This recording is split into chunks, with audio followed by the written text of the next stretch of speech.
5月13日，天维记者有幸参与了由新西兰少数族裔社区部举办的大型座谈会。在当天，天维采访到了少数族裔部长，看看他对我们华人社区有什么珍贵的寄语。Yeah, sure. Firstly, ni hao, and thank you for the opportunity to I guess, share some thoughts with you about what the Ministry for Ethnic Communities is doing. So when the Ministry was established, we wanted to ensure that the priorities for this new Ministry were shaped by our communities, the communities that the Ministry will serve. And so there was quite an extensive engagement that included members of our Chinese communities across Aotearoa, New Zealand as well, and that directs what work the Ministry undertakes and the focus areas as well. And so that's really about ensuring that we value diversity, that we take steps to be more inclusive, that we work to ensure that government services are more responsive to the needs of all of our communities, including our Chinese communities, and that we look at ways in which we can lift economic opportunities and address some of the barriers to employment.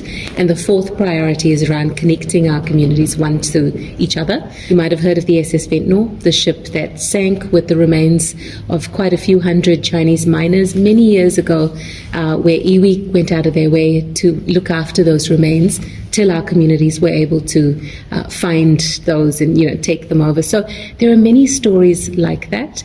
Equally, we've heard today at the conference stories about barriers to employment that many face from including our Chinese communities. So we've put together an employment action plan to look at what steps we need to take now to support our communities to be able to thrive.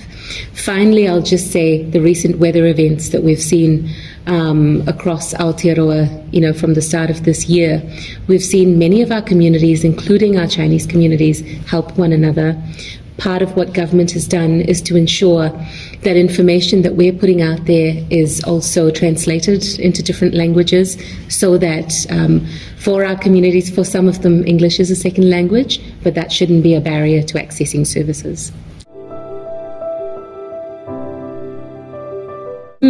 So I grew up in Singapore, a country that of course has a very large Chinese population as well, but also very multicultural. In terms of settlement, there are many support services, whether it's government funded or provided by communities, that will help people to be able to settle. But I think what I would stress is also the importance of things like volunteering, which may be useful to new migrants particularly, because volunteering with different communities means they meet others, they learn how New Zealand works, and it's a really good way to get into, to make those connections to get into the labour market as well.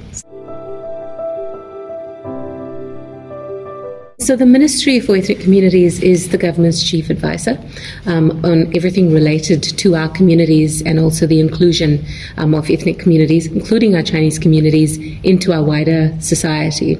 So largely what you'll see through conferences like today, it's an opportunity to engage widely, to engage with our Chinese communities, to hear directly from them what is important to them. I've, of late, in the last few months, been to a number of events held by our Chinese communities, where I get an opportunity to hear directly from them as the Minister as well, and I think that's incredibly valuable and important.